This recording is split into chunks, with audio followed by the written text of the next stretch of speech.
Hi guys, welcome back to the Collegiate Star League. It is a brand new, beautiful week, and we have some CSGO going on very abruptly at the moment. I am Cheese Logic, and joining me is Crackshot CS, and let me voice enable Zero. These guys, as they are already in game and feeling it. How are you doing today?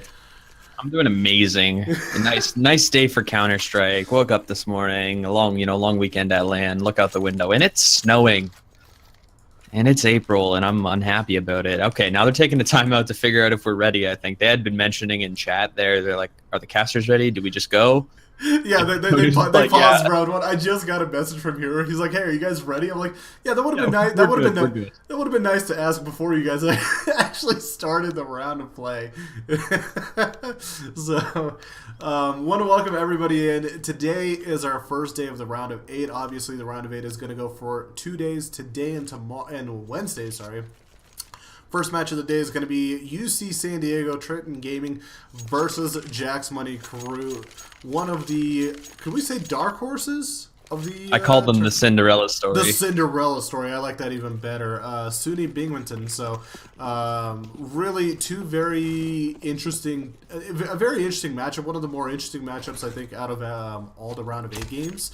Just because SUNY Binghamton's on a run, UC San Diego hasn't really been challenged all year long, and I think this is kind of where trains are going to collide a little bit. And as we see already, SUNY Binghamton getting the first round. What did we miss? Did you see it? Some great pistol plays. It was just a straight-up A-rush. Frags across the board, of course. Aware leading the way in that department, grabbing a pair for himself, but all players on Triton were eliminated. We should keep in mind that this is UCSD's pick. Is this okay? Yeah. Yeah, so they well, I'm assuming they had first pick as their higher seed, right? Yes. Yep. Yeah, so they picked Cobblestone, and then Jack's Money Crew picked Train, which we'll get to see for sure, and then the decider, I believe, is Inferno. It's actually so funny. Like, we always talk about Cobblestone being a bit of like a CSL meme map. Like, everybody really likes to play it, but really the West Coast teams love it. I mean, they kind of live on this map, and we see it as their preferred pick a lot of times. And it's actually weird. I never thought about it like that, but you're right. It's like a lot of West Coast teams gravitate this way. Well, here we go. We got a slow little creeping coming in from SUNY Binghamton. One goes down. And can we get some of the CZ action to keep UCSD alive? Not going to be able to hold the site for too long, but they are trading at the moment, though. Down to a 2v2, down to a 1v2. Every time I swap over to a player, another one ends up falling, and it's all down to Hero. And Hero, I think he's going to be one of the primary suspects that we'll be keeping an eye on today in this series as the leader for UC San Diego. Maybe Reacha as well, Colican too as well. We've seen a few good performances out of him throughout the season, and unfortunately not able to get that second round right there, but already, nice start from SUNY Binghamton. Dude, they're on a warpath. Like, you call it a Cinderella story, but you see Aware talking a lot of shit in Discord. I mean, they are really living the moment right now. He apologized for that in the interview that I did with him did he really? For an article. Yeah, he's like, he's said shout out to my fans and also sorry for the trash talk. But you know what? If it gets you going, it gets you going. And now we're up to a 2-0 lead here on their opposition's map pick, of course, on the favored side. 3 stack towards lower mid. Naware's going to eat the Zeus of Hero. They're looking to do more damage into lower mid, and they've been spotted out. Hero picks up the Mac 10. He'll go down. 2 teammates now on lower wall. This is a straight-up long rush coming out here from Jack's Money Crew. They've found a pair to start, make that a third. Looking for a fourth into connector. Not going to be able to find it until Royal obliges and Blooper. Cleaning up Reacha. We're going to see Jack's Money Crew keep 4 alive this round, although a lot of damage done. You see all their HPs there. Very, very low. That was a near beautiful setup right there from UC San Diego. That triple. Yeah, that's like it's like a hybrid Virtus Pro. Like we've seen the Virtus Pro where they'd stack up on the ramp, and then if you slow peek lower mid, you're just dead because there's 5 USPs lined up ready to shoot you. It's getting more common that teams like try off the wall stuff like that on those rounds. I'm seeing like less and less default play, but they are still going to respect the B possibility here. UCSD probably the favorite team in this matchup, but I think I predicted it was going to be a 2-1, so we'll see how this plays out. First gun round coming at us, and we've got players out towards the B site already on the terrorist side. Royal going to take down the first. That's Phalanx Falling School joining in, trading off with the Ware, and Colican finding one, going to leave Artinio by himself, trying to find 1 kill. He'll be able to start things off with a second, looking for a third, but he's being flanked by Hero. Just for a moment there, you thought Artenio was going to pull something off. Well, you start seeing the gun rotating to heads like left and right.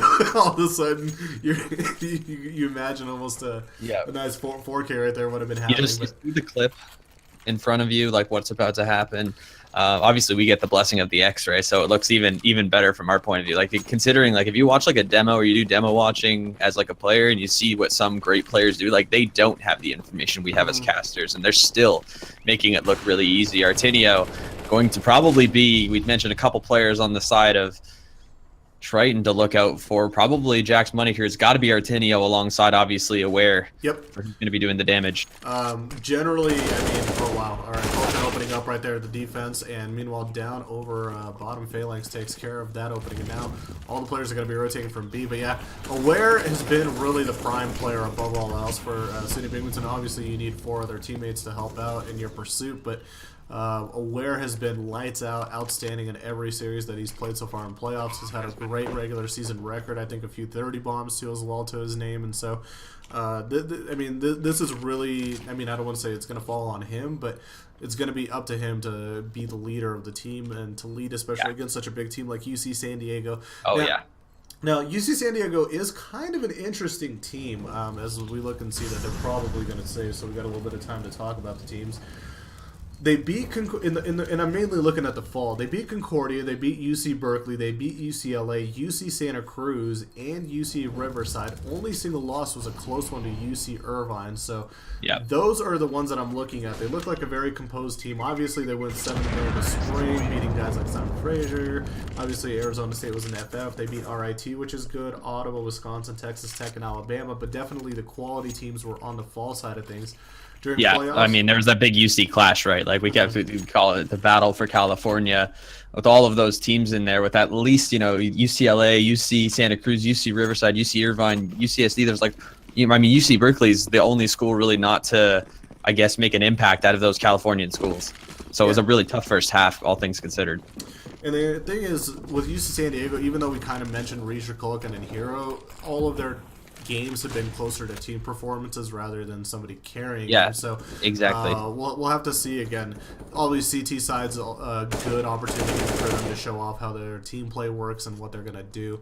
Right now, at the moment, Phalanx has the attention of potentially 3 CTs over on the UC San Diego side. Drop might be in active zone here in just a sec as it's getting volleyed off like crazy. So that at least should open up drop for half a sec for them to get in position here. Phalanx actually finds an opening over here on A side. That's going to keep Hero and potentially a few more of the CTs sitting over towards A. Drops Hero as well. And what do we have going on? What is this all going on over on B side? Slight stack, I guess, having somebody boosted up going into this 2 players left. But they found Hero, they found Kulkin, which were 2 of the 4-stop players. It's a lot of responsibility falling on Reach now, but he's not going to be able to even find one. Starting things off on a Schubert, it may be too little too late, as now he's left alone in the site and is traded out by Artenio. A pair of frags not going to be enough this time around, and Schooled going to try to make the impossible happen here. He's got a UMP, he's made his way out into sight. There's a player in drop flanking him, though. There's no way he can get this now, and Phalanx with the 3rd frag on the round. Big round out of Jack's Money Crew. As I was going to mention, that was a full reset that they chose to almost force into, so now they have to save again. And you're going to be looking at Jack's Money Crew getting up on a 6 rounds. Then if they win that next round, I mean, things are looking dire for Triton Gaming already. And one thing I did want to talk about that you had mentioned is that frag sharing element that Triton brings. They have such like a very, not, I don't want to say there's no star players in their lineup, but all of the players are so good that they can match each other. Any one of them can go off at any time. And the Ware had mentioned that their strategy is to try to isolate the team's star players. So through the flash blooper bloops Reach it in the head right there. But yeah, keep going. Is there kind of here? He was like he's just saying like they like to single out maybe or try to isolate the solid players on certain teams. I remember they said, we knew VCU was going to be a tough match, but if we could neutralize the opping abilities of Virus, for example, and Phalanx actually gets cut out towards the A site, and all of a sudden, right under their fingertips, the round slipping away from Jack's Money Crew. Now Artenio once again left by himself, obviously a capable member. I don't think they've heard him. He's made his way into drop. The bomb is actually behind him at this point. Schooled. Maybe not going to be ready for this. This is brainy play out of Artenio now. Yeah, this is going to be a miracle, I think, if he gets out of this round. Well, I might want to shut my mouth for a little bit. He does get one. He does have the opening. The problem is the bomb is completely on the opposite side of where he wants to get. Actually, not on the opposite side. He just needs to go back through B and take it where he wants to. He's got one player with Hero down to 21 HP, and then Kulikin as well 100. So he can easily turn this into potentially a 1v1 or maybe even take a 1v2. But it all depends on his aim. We already see Hero doesn't have armor. Hero does not have armor either. So it could be a pretty easy frag. He's got a really good chance at it. Artinio grabbed the bomb. He's got 18 seconds left. Going to plant it into towards the B site. Now the hunt is on for UCSD. They're playing this together. Hero needs to be the one to go through first. He baits the shot. Kulikin quick on the trade, and that's the element that Triton can bring. He almost lined it up for Artinio right there. Jesus. Yeah, I mean Kulikin did the right thing. Like the plan was to get him to shoot at Hero first, and he committed to the spray, which is what you want to get them to do. If you're an experienced player, you know, when you start seeing multiple players on your screen, you got to kind of consider that your spray is like leaves you as a stationary target for trading. As I mentioned, UCSD, they're a solid team. I know they play together outside of this league as well, so there's a lot of chemistry to go around, and that's kind of what sets them apart from some of the other UC schools. You know, UC Irvine does play together as well quite a bit. I'm not sure that UC Riverside does. I mean, this year now Santa Cruz is just starting to, and we saw how well it did for them. So maybe there's a secret here. Maybe there's something in that recipe of making sure you play together as much as possible. Well, Riverside even especially, they're kind of one of the more interesting teams you see the SUNY trying to just filter on through out of the smoke on top of each other. And that's going to be a quick cleanup right there on B side for UC San Diego right there. Riverside's actually an interesting one when you talk about them. They're a team that's a mix of like a CSGO / StarCraft 2 team, and originally a StarCraft 2 team before a CSGO team. Guys like Intense, Bing, if I'm not mistaken, like they have a lot of great players that originally started with Amsmooth. Yeah, a lot of players that started on the StarCraft 2 side before they actually ended up going over to CS:GO, and so it's multi esport athletes. Exactly. I mean, the funny story was Maryville this year. There was a player by the name of Chody Walrus who was a League of Legends 2-time champion, and to see him this year go and play CS:GO was started a little bit of a running joke this year because they were just like, yeah, your league skill might get worse playing CS:GO if he did or not. They're different games, very different games. Yeah, I watched my first ever full League of Legends game over the weekend with the NALCS finals, and how was that? I didn't really understand what was going on, to be quite honest. But when the caster started to get loud, I kind of clued in here. Now we'll see. You're just like flashing lights all over the place. There's colors. People are hopping all over the place. I guess I got confused so quickly, but then I kind of started to get it. Ooh, Schubert finding a deagle here. Jack's Money Crew looking to find a force up victory. Oh, we're so close to reach it. He's hearing all of this. He'll peek wide, take him out, and these teams have now exchanged. Force buy rounds already in the first half. We're only 9 rounds in. If that tells a story about what we can expect in this one, I mean, it's going to be close. Like I said, I expected this one to be a 2-1. I do see it going San Diego's way. That was my prediction. I like to stick with it. But of course, with your predictions, yeah. I don't know if I'm gonna be sold on. Like you're like it's 2-1. I'm like, all right, it's got to be a 2-0 then somewhere. Which other way? We'll have to see. It's got to be. Jack's Money Crew, they're putting on quite the performance. Now, there doesn't seem like any team out there, however good they are, phases them. And if they are able to somehow take this, it would be a third major upset for them to take this in the playoffs. Oh, yeah, I mean, no doubt about that. Like, you got to wonder, what could they do to a school like RMU if they're not afraid of them? RMU has a big intimidation factor over a lot of the other schools. Of course, there's a good reason why that is, but Jack's Money Crew, they stick to their game plan. They stick to how they stick to their strengths, and they stick to what works for their team. They don't try to worry too much about what the other team does. As I said, they try to isolate maybe a single player and how they like to play, but other than that, they're going to stick to their guns. No doubt about that. And here we go. Ware coming in to drop down. Phalanx gets picked off on the other side over on A, and so as they slowly try to creep and find an opening. Artini looking towards a drop window right there. Aware, meanwhile, going to be pushed back at the current moment. They're not committing heavily to B just yet with only one player dropped down, so they could obviously always rotate based off the information they get, but right now it could be up to School. He already spots Aware right there. Can he get the kill? No, he cannot, and that's going to get the train going over towards B. Reacha might have to be the initial defense right here, but also Royal creeping up to the backside over here.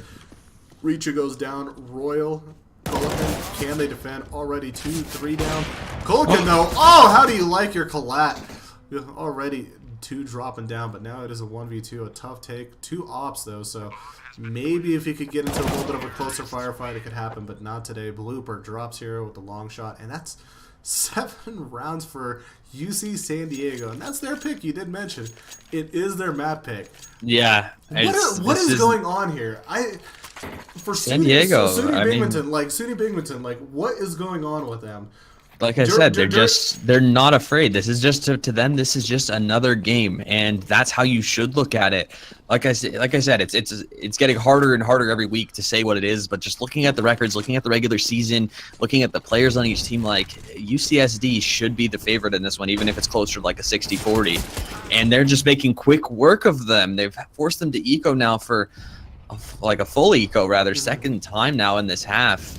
You know, like in anime and cartoons where there's always the bad guy that finds a synthetic way of gaining or attaining power or something like that. This is like SUNY Binghamton. They figured out a way how to clone a serum or something like that that makes them play better CS:GO, and they've been just juicing themselves for the past 3 weeks, somehow getting through all these rounds. They've had a full schedule too as well for the playoffs. They've played since the round of 48. Yep.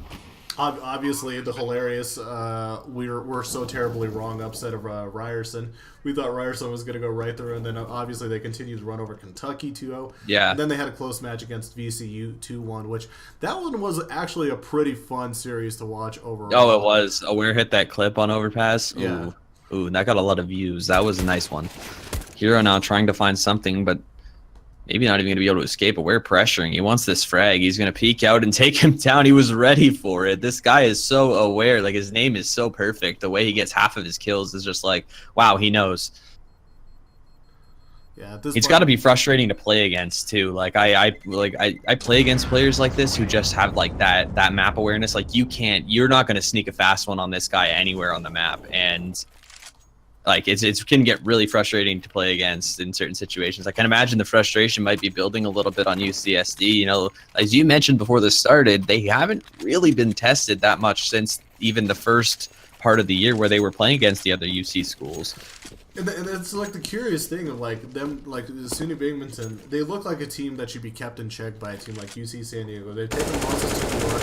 They've taken losses to RIT. They've taken losses to Baruch. They've lost to Riverside. They've lost to Ohio State.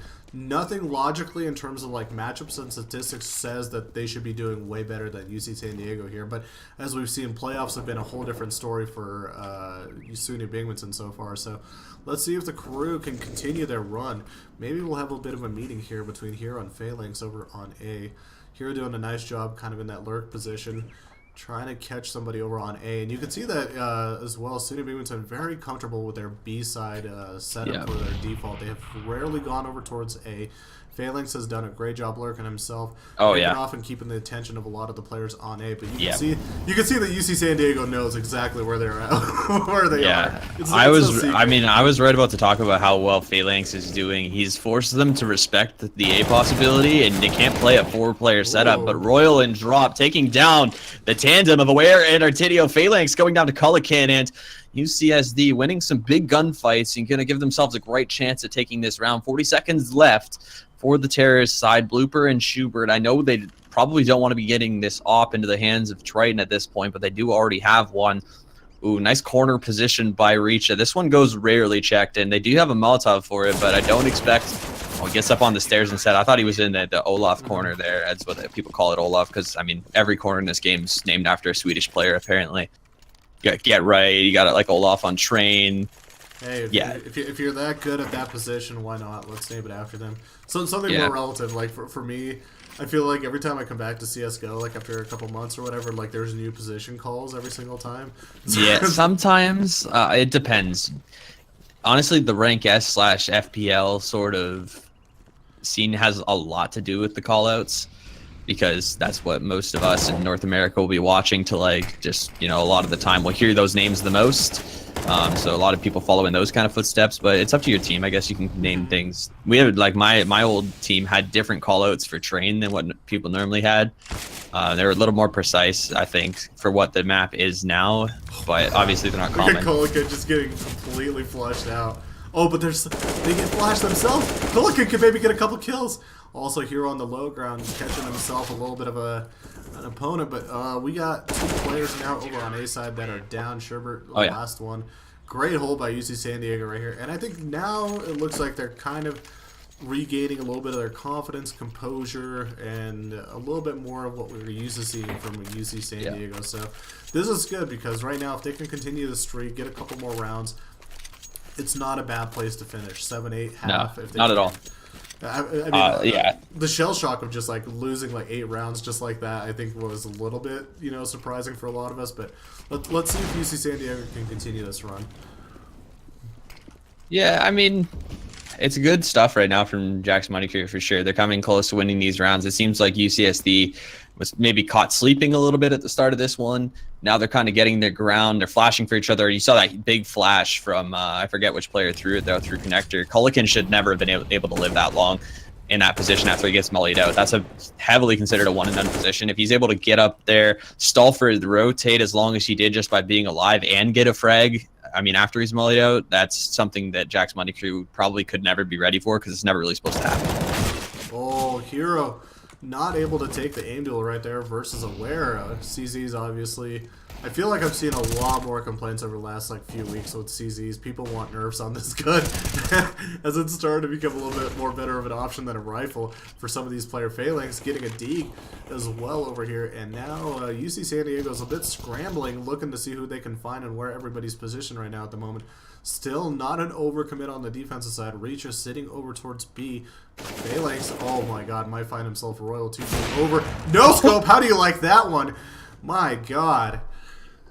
They're pinching on Richa too, just to Richa in an unlucky position now. They knew Phalanx was coming, and Phalanx finds another one, a huge round coming out of Phalanx now. Step aside, Aware, step aside, Artenio. You guys have some competition. 16 frags for this man, and some of them so important. As we see, this one's going to allow his team to get up towards 9 rounds. Devastated economy of their opponents. He's still got the op, looking for a 4th, peeks out. Colican trying to make something of this, and Phalanx gonna still hit the shot. 4 kills, a huge round for SUNY Binghamton, who are now going to be able to look towards potentially, I mean, we see a couple players are going to be on UMPs just because of their economic disparity right now. That's a huge round for them to find. Aware's able to get onto the op. I mean, it would have been possible for Blooper to have dropped one. Looks like Blooper's actually going to drop an AK, and he'll be the one onto the op. I've seen Aware allow Blooper to be doing that, and just, especially on a map like this, you know, Cobblestone, not even a lot of people use T-side ops sometimes, so I can see this. Although I do like Aware's op. Oh, I like this position. School boosted up right here over and drop. And manages to get one perfect on Artini, taking out one of the big guns right now.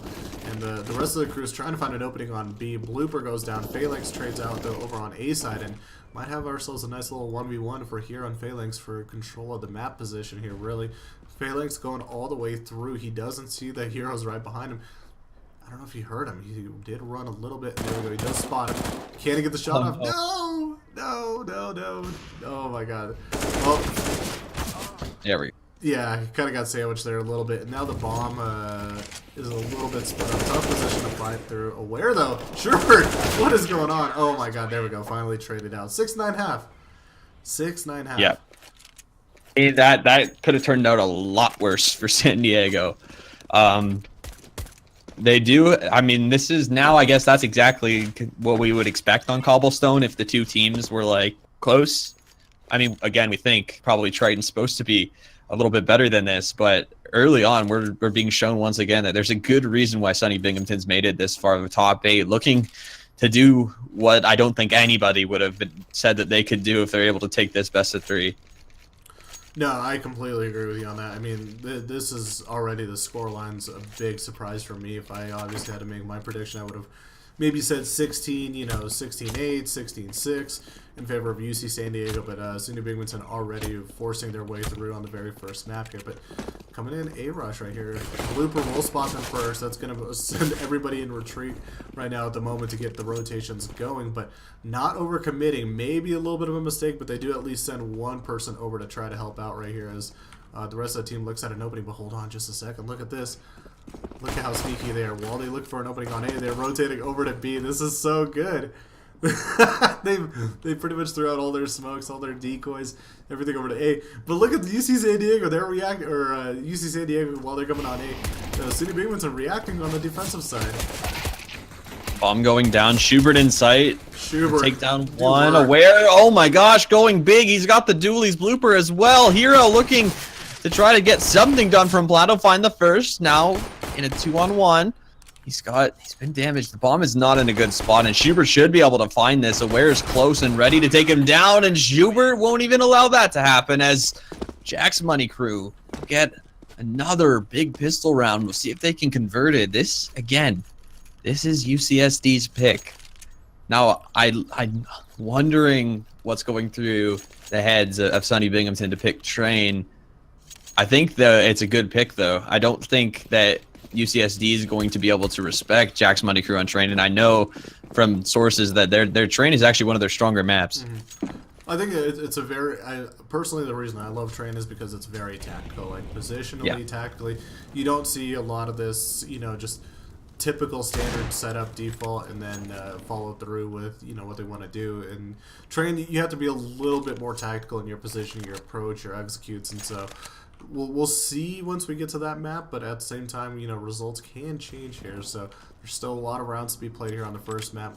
Gonna come down to Aware, though, here, maybe over on A side. He's all alone. Meanwhile, UC San Diego coming back over here, maybe looking for another B rotate, but there's a quad stack over on B. Yeah, this is I really like this. I wonder how much info Schooled can get, but yeah, it looks like they're gonna commit over towards A, and we'll see how quickly the rotates come over. Blooper's the first person on the rotate that will be available for them.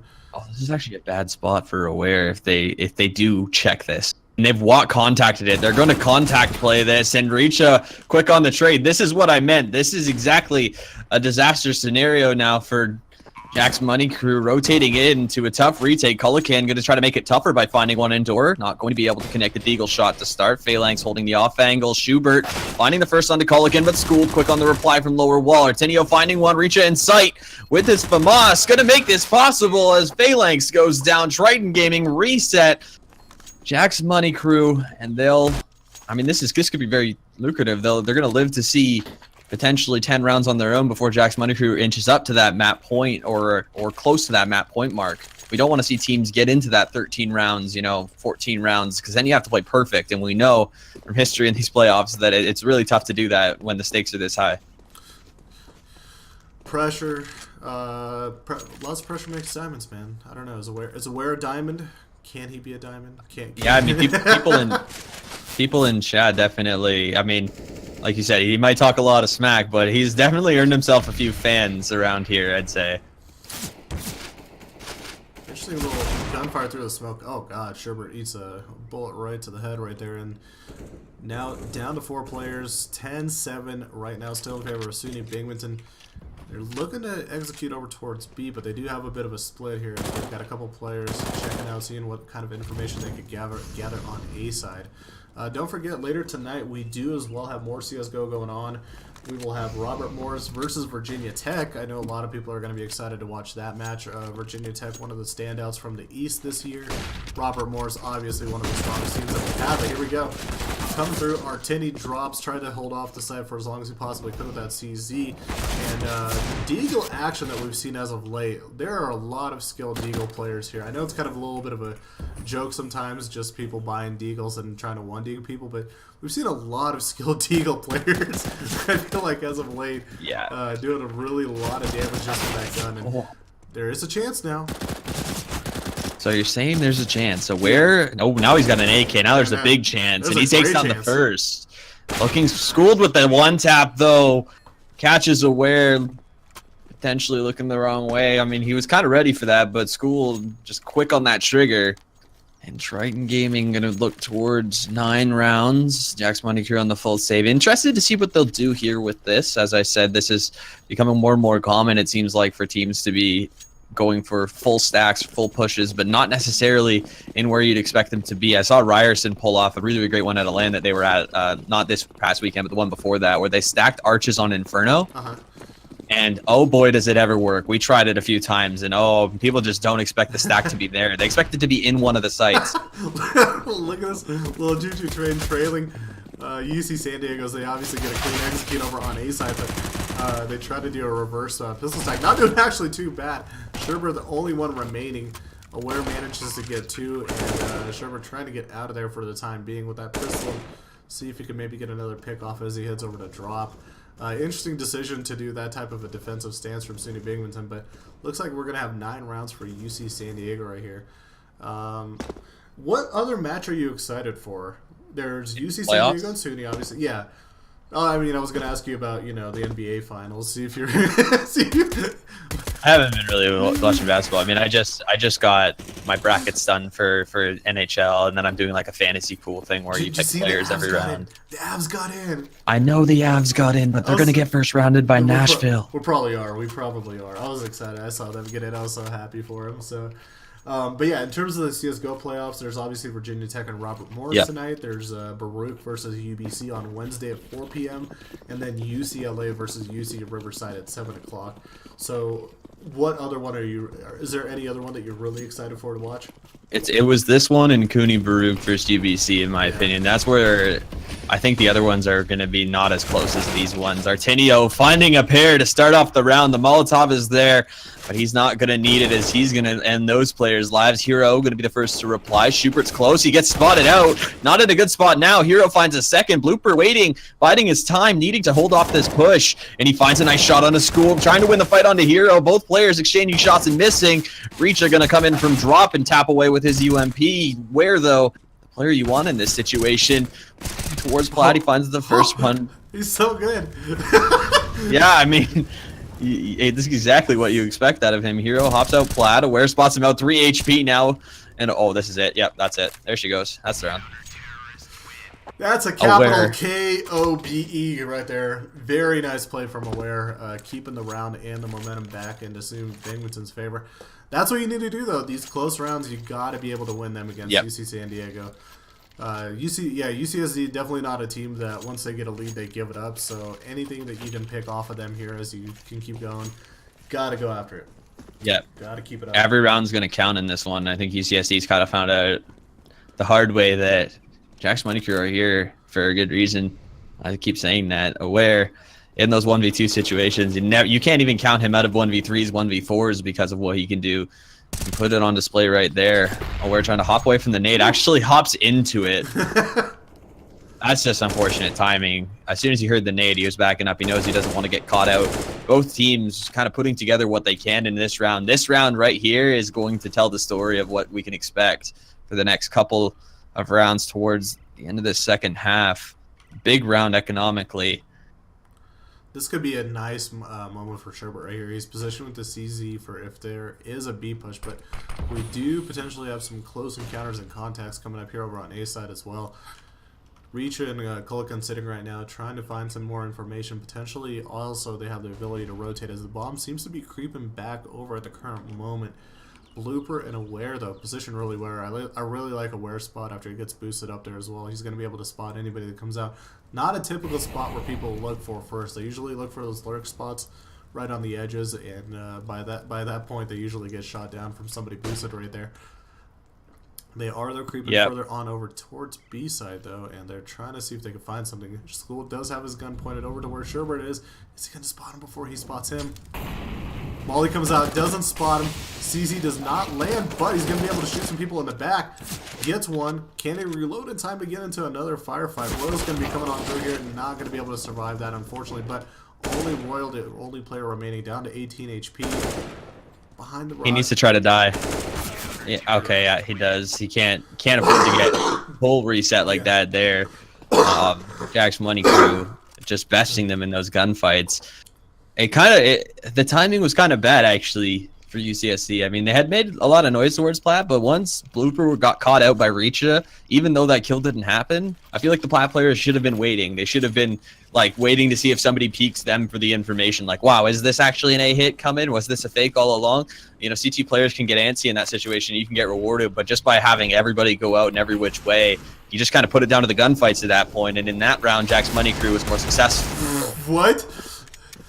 Royal just completely goes through the wall right there with Yeah, the you jinxed it by talking about the Deagle, to be honest. That's your fault.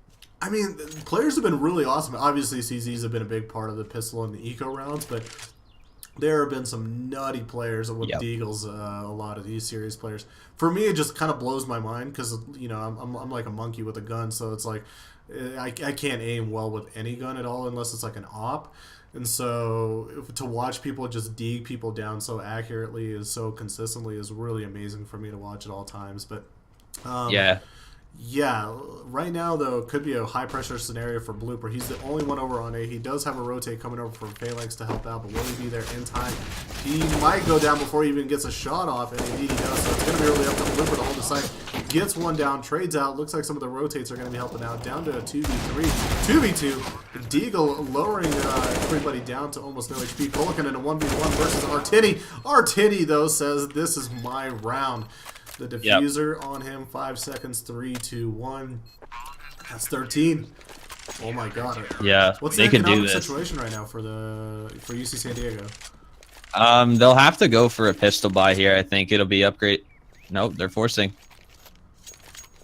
A Richa force. Maybe Richa wasn't paying attention, thought this was supposed to be a buy.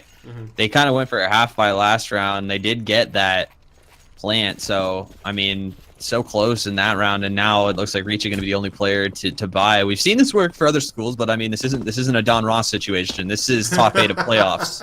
Yeah, oh, that's funny. All right, Phalanx, he might be the first initial player on contact over on drop right here. Royal on the top of that dangerous. Is that P250? Yeah, it looks like he's got the P250. Let's see what they're going to be capable of doing. They do have an AK.